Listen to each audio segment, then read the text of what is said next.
So இப்போ my dear students நான் சொன்ன ஜேஇ மெயின்ஸ் 2023 ப்ராப்ளம் இதை வந்துட்டு எப்படி நம்ம வந்து சால்வ் பண்ணலாம் அப்படிங்கிறத இப்போ வந்து நம்ம பார்க்க போகிறோம். இது வந்துட்டு வெறும்னே அவங்க கிரேட்டஸ்ட் இன்டிஜர் ஃபங்க்ஷன் மட்டும் தான் கொடுத்துருக்காங்க. நான் ஃபர்ஸ்டே சொன்னேன், என்ன சார் நீங்கள் முன்னாடி ஃப்ராக்ஷனல் பார்ட் ஃபங்க்ஷன் வரும்னு சொன்னீங்களே. வரும் மை டியர் ஸ்டூடெண்ட்ஸ், நான் வந்து சொல்கிறேன்.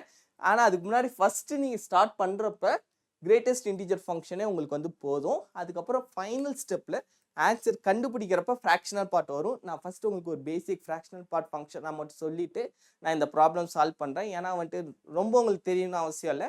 ஃப்ராக்ஷனல் பார்ட் அடுத்த ஸ்லைடில் வர்றப்ப இன்டெப்த்தாக உங்களுக்கு சொல்லிடுறேன். Okay, so my dear students, fractional part function அதாச்சும் எப்படி கிரேட்டஸ்ட் இன்டிஜர் ஃபங்க்ஷனை வந்துட்டு நம்ம இப்படி டினோட் பண்ணுறோமோ, ஃப்ராக்ஷனல் பார்ட் ஃபங்க்ஷன் நம்ம வந்து இப்படி டினோட் பண்ணுவோம். ஃப்ராக்ஷனல் பார்ட் ஃபங்க்ஷன் அதாச்சும் அந்த ஃபங்க்ஷன் வந்துட்டு எப்படி இருக்கும் அப்படின்னா x minus greatest integer function X.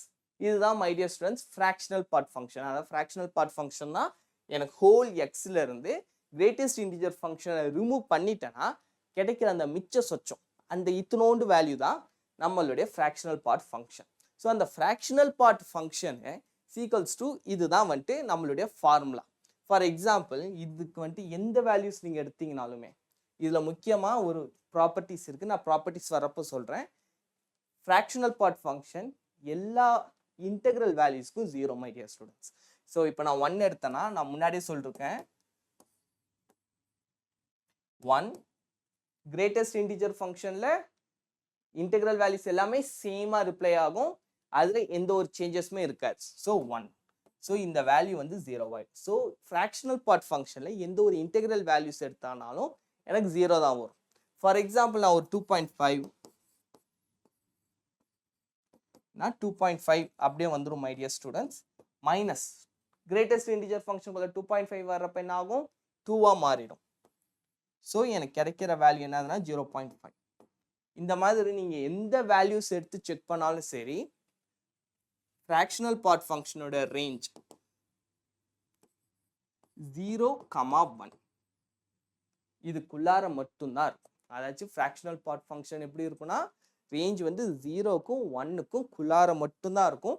இதை தாண்டி போகவே போகாது, வாய்ப்பே கிடையாது மை டியர் ஸ்டூடெண்ட்ஸ். ஓகேங்களா, நான் கிராஃப் எல்லாமே உங்களுக்கு வந்து எக்ஸ்பிளைன் பண்ணுறேன்.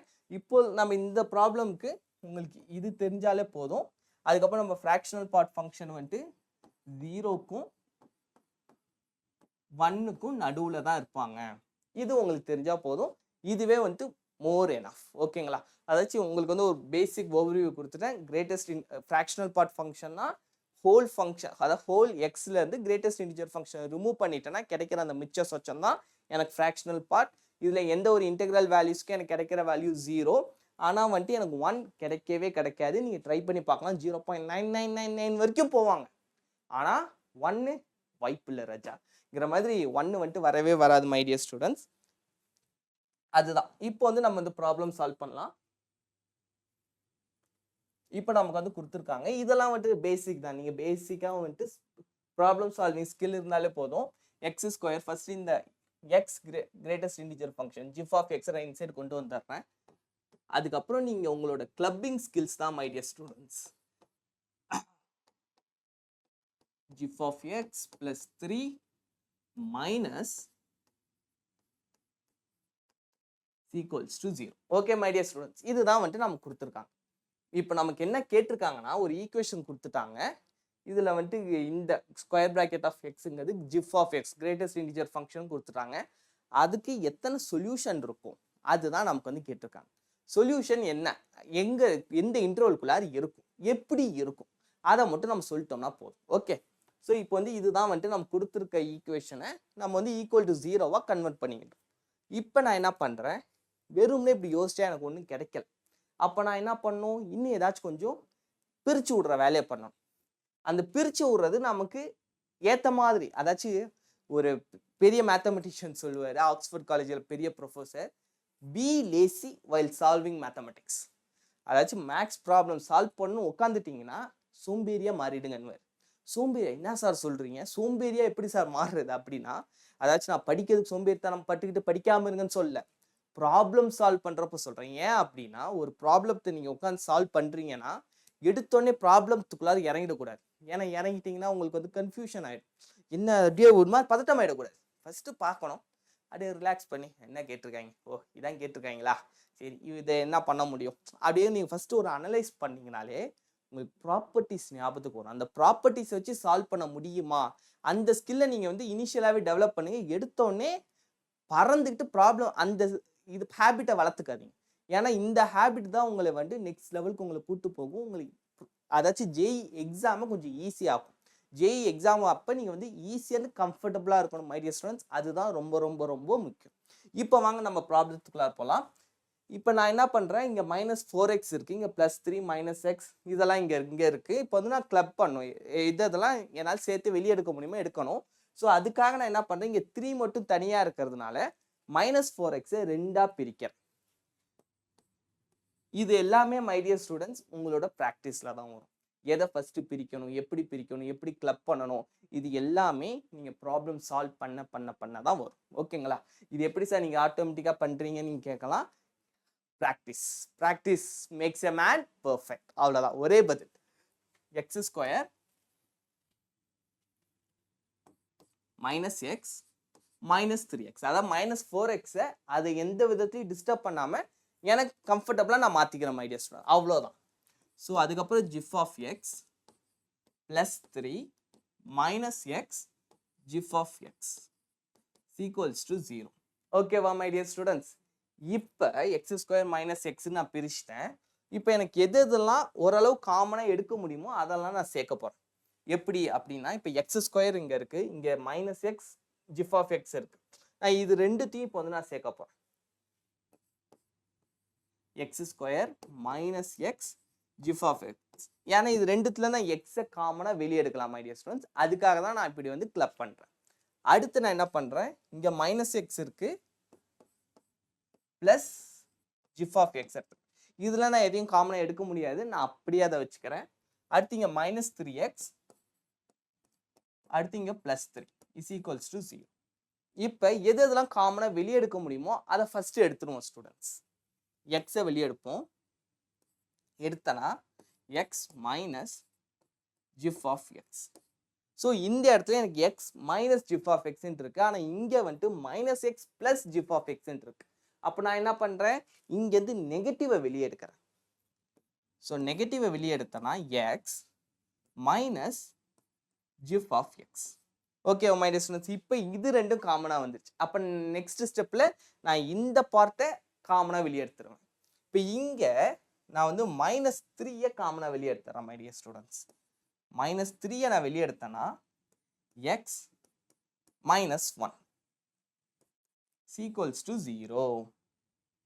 நான் -3ஐ வெளியே எடுத்துட்டேன்னா இதுதான் மை டியர் ஸ்டூடெண்ட்ஸ். அடுத்து இப்போ நான் என்ன பண்ண போகிறேன், இது ரெண்டுத்துல இருந்தும் இங்கே x × x - gif of x இருக்கு, இங்கே வெறும்னே x - gif of x இருக்கு. ரெண்டுத்தையும் அதாச்சும் x - gif of x இப்போ காமனாக வெளியே எடுக்கிறோம் my dear students. gif of x காமனாக நான் வெளியே எடுத்தேன்னா இப்போ இதிலிருந்து போயிடுச்சுன்னா மிச்சம் இருக்கிறது x. இங்கேருந்து இந்த பார்ட் போயிடுச்சுன்னா மிச்சம் இருக்கிறது எனக்கு வெறும் 1. So x -1 my dear students. இந்த இடத்துல பார்த்தீங்கன்னா -3 x -1 is equals to 0. Okay my dear students, அவ்வளோதான், சிம்பிளாக முடிஞ்சிருச்சு. பார்த்தீங்களா? அதாவது ஃபஸ்ட்டு நம்ம ப்ராப்ளம் வந்து எப்படி எடுத்துகிட்டு போகிறோம், இந்த ஒரு ஸ்டெப் கரெக்ட் பண்ணிவிட்டு கிளப் பண்ணோம்னா நமக்கு வந்து ஆன்சர் இப்போ சப்பையாக வந்துருச்சு. இதுக்கப்புறம் எப்படி சால்வ் பண்ணலாம், அதாச்சும் இப்போ பார்த்தீங்கன்னா x -1 இது ரெண்டுத்துக்கும் காமனாக இருக்குது. இப்போ அந்த x -1ஐ நம்ம வந்துட்டு காமனாக வெளியே எடுப்போம். வெளியே எடுத்துட்டேன்னா இப்போ x -1ஐ நான் காமனாக வெளியே எடுத்தேன்னா இந்த இடத்துல x -gif of x இருக்கும், மைனஸ் இங்கே 3 வந்துடும். இப்போ உள்ளார கொண்டு வந்தோம்னா திரும்ப எனக்கு பேக் டு இந்த ஸ்டெப் வந்துடும் my dear students. equals to 0. இப்போ நம்மளோட வேலை என்ன அப்படின்னு பார்த்தீங்கன்னா, இந்த இடத்துல எந்த வேல்யூஸ் போட்டால் எனக்கு வந்து 0 வரும் அப்படின்னு கேட்குறாங்க. ஃபஸ்ட்டு நமக்கு இங்கே 1 வந்துருச்சு, x -1 இன்ட்டு இந்த ஃபங்க்ஷன். ஸோ நான் x is equals to 1 போட்டேன்னா எனக்கு வந்து 0 தானே. ஒரு நிமிஷம் மை டியர் ஸ்டூடெண்ட்ஸ், மைக்கு மாட்டிக்குது. Okay. So x is equals to 1 நான் இங்கே சப்ஸ்டியூட் பண்ணால் எனக்கு வேல்யூ 0. ஸோ எனக்கு வந்து ஒரு சொல்யூஷன் கிடைச்சிருச்சு மை டியர் ஸ்டூடெண்ட்ஸ். அப்போ வந்து எக்ஸாக்ட்லி 2 சொல்யூஷன்ஸ் கிடையாது, நோ சொல்யூஷனும் கிடையாது. அதாச்சும் எக்ஸாக்ட்லி 2 சொல்யூஷன்ஸ் மேபி இருக்கலாம். சாரி, நோ சொல்யூஷனுங்கிற ஆப்ஷன் வந்து இப்போ நமக்கு வந்து கிடையாது. இப்போ எக்ஸாக்ட்லி இன்னொரு சொல்யூஷன் இருக்கா, இல்லைனா யூனிக் சொல்யூஷன் வருதா, எந்த இன்டர்வலில் வருது, அதை தான் இப்போ நம்ம பார்க்க போகிறோம். எக்ஸ் மைனஸ் 1 வந்து ஒரு சொல்யூஷன் நமக்கு தெரிஞ்சிருச்சு. இன்னொரு சொல்யூஷன் எதுனா எக்ஸ் மைனஸ் இது வந்து எனக்கு 0 கொடுக்குதா அப்படிங்க தெரிஞ்சிருச்சுன்னா எனக்கு வந்து ப்ராப்ளம் சால்வ் ஆகிடும். வாங்க சால்வ் பண்ணி பார்ப்போம். X minus gif of x minus 3 equals to 0.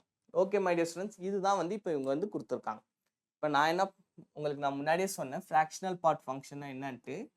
Fractional part function equals to x minus gif of x. ஓகேவா மை டியர் ஸ்டூடெண்ட்ஸ், இதுதான் உங்களுக்கு கொஞ்ச நேரத்துக்கு முன்னாடி நான் சொல்லி கொடுத்தேன். அதே மாதிரி ஃப்ராக்ஷனல் பார்ட் ஃபங்க்ஷனோட இன்டர்வல் 0 less than 1, அதாவது 1 தொடாது. இப்போ நம்ம இந்த ரெண்டுத்தையும் தான் இப்போ இங்கே அப்ளை பண்ண போகிறோம். So x minus gif of எக்ஸுக்கு பதிலாக நான் ஃப்ராக்ஷனல் பார்ட், ஏன்னா ஜிஃபை வச்சு நமக்கு வந்து இன்டர்வல் கண்டுபிடிக்க ரொம்ப கஷ்டம் மை டியர் ஸ்டூடெண்ட்ஸ். அதுவே நமக்கு வந்துட்டு ஃப்ராக்ஷனல் பார்ட் ஃபங்க்ஷன் நமக்கு தெரியும். ஸோ ஒரு இன்டர்வல் கண்டுபிடிக்கிறது ஃப்ராக்ஷனல் பார்ட்டாக இருந்தால் ஈஸி. அதனால தான் அவங்க எப்பயுமே அவங்களுக்கு தெரியும் கரெக்டாக இந்த ஸ்டெப்பு வர வரைக்கும் நீங்கள் கரெக்டாக கொண்டு வந்துட்டீங்கன்னா இதை சால்வ் பண்ணுருவீங்கன்ட்டு. அதனால எக்ஸ் மைனஸ் ஜிஃப் ஆஃப் எக்ஸுக்கு பதிலாக fractional part minus 3 is equals to 0 my dear students. இப்போ இந்த minus 3 இந்த சைடு போச்சுன்னா equals to 3. நான் உங்களுக்கு முன்னாடியே சொன்னேன் 0க்கும் 1 தொடாது, 1 வரமாட்டான் நம்ம fractional partல. இவங்க என்ன சொல்றாங்க 3 வருங்கிறாங்க. ஸோ இதுல இருந்து எனக்கு no solution. No solution.